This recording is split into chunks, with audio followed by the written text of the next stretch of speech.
to an academic coordinator. Her name is Carike, and she is part of Boston Media House. Good morning, Carike, and thank you so much for your time, and thank you for getting up bright and early.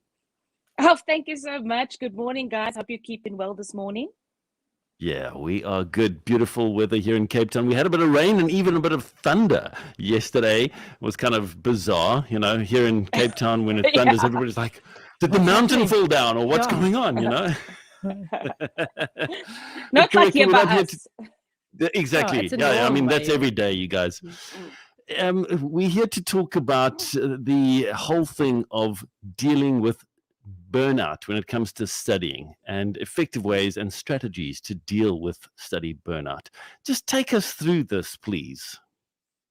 So study burnout is very common during this time of the year. And I think especially now with COVID-19, with all the other added pressures. So some of the symptoms that you experience when you have study burnout is you feel completely isolated, you feel tapped out of energy, you feel I'm not in the mood to do anything. I always say it's imagining a jug of water and the jug of water is empty and somebody is asking you for a glass of water, but there's nothing more to give. And that is study burnout. You really feel like you have nothing more to give. And this spills over into your social life and into your family life. And you often hear parents saying, oh, well, my kid doesn't want to get out of bed. They don't want to talk to me. So that is study burnout. And if not treated, it can actually physiologically affect you because you're not dealing with stress in the correct manner. And when you deal with stress later in life, you're going to find that that's a trigger again for feelings of isolation, desperation, etc. So, I mean, various things influence people differently, but there are some things, and you've touched on it, that can affect us all, and again, to greater or lesser measures. So what are some of the practical things that parents should be looking at when they're looking at their children's, whether the kids are in high school or in varsity? What are some of those things we should be looking at? So I think it's important before the exams start or now even during the exams is to have constant communication and to say, how's it going with your studies? What are you actually writing tomorrow? What are you writing next week? What is your study plan? Students hate to hear the word study plan. We think that if we can cram everything in the night before, that is an effective study strategy. And that is not, that adds to your levels of stress. So try to motivate them to get into healthy habits of studying. In other words, use your time effectively, make for yourself a study schedule, and also schedule your breaks. There's no such thing as study for 6-7 hours straight. That is nonsense. Go outside, enjoy a little bit of fresh air in between studying. I think that's the one thing that lockdown has taught us is to appreciate our gardens more and also to eat nutritiously. Make sure, even though you don't like it, to get those vegetables in, to get all those low GI foods in, because it has been proven to sustain your body. And if your body is sustained, your mind is sustained. And as I said earlier, do not study through the night. Make sure you get enough sleep in, especially the night before your study. So make sure that you encourage your child to say, listen, go to bed early, don't try to cram it in because you will feel better in the morning. There is nothing you can learn in that last hour that's going to make you pass or fail. Yeah, I was fascinated because there's studies, Carike, that they've actually done with regard to people who do the thing of, staying up all night. I actually remember... We've all done it. Exactly. And it's crazy. It's crazy. I remember there was even a test with regard to driving under the influence of alcohol versus driving under the influence of not having had sleep. And at the end of the day, it was equally bad. The person who was sleep deprived was just as bad as a drunkard behind the wheel. And that applies also in the study sphere. So managing it is very important. You touched on it, a healthy diet. Would you say drinking water is also a good idea? Very important, especially with this heat, to stay hydrated.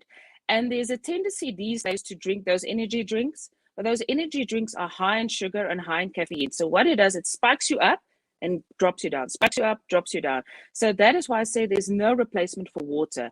It's in nature for a reason. So make sure that you stay hydrated throughout the day. There's very famous test, like you said, that says you can't survive without sleep and without water, but you can survive without food. That's it. That's true. Yeah, so sleep and water are vitally important, ladies and gentlemen. Then as we wrap up, Carike, just in terms of study burnout, what is that kind of ideal length of time that one should be studying? And then how long should one take a break, and how often can you repeat that cycle?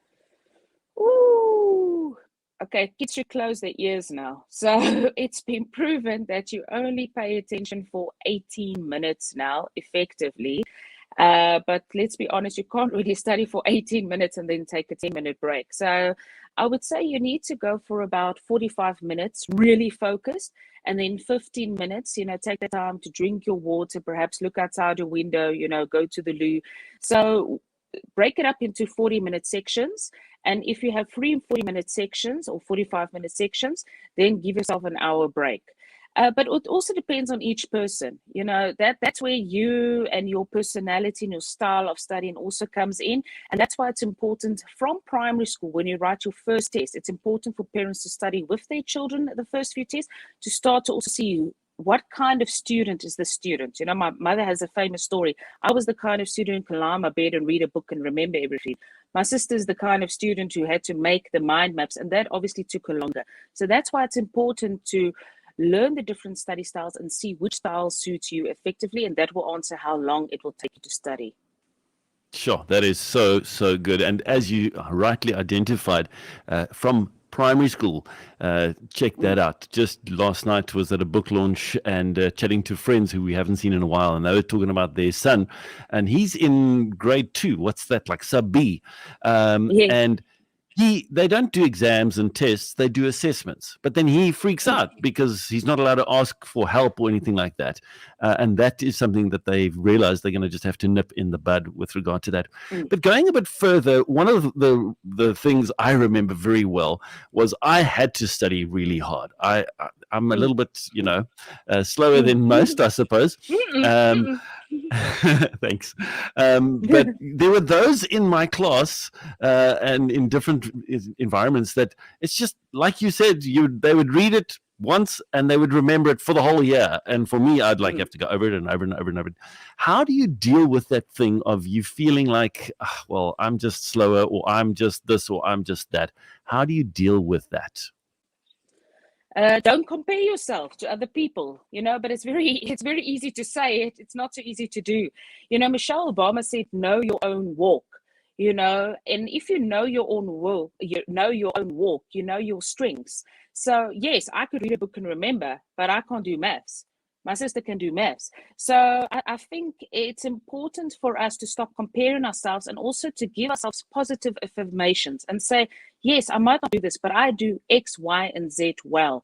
And I always say, you know what, if you look at a pond and you look at ducks, yes, it looks like the duck is calm, but underneath the feet are going like this.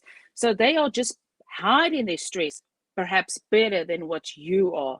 So everybody stresses. I can guarantee you that. It just shows in different ways. Yeah. That's so good. Carike, that's where we're going to leave it for now, but I think you've given us some great help. And again, there are some practical things that you've given us this morning. Thank you so much for your time. Carike is an academic coordinator at Boston Media House and bringing us some fantastic advice. Carike, all the best to you and everybody at Boston.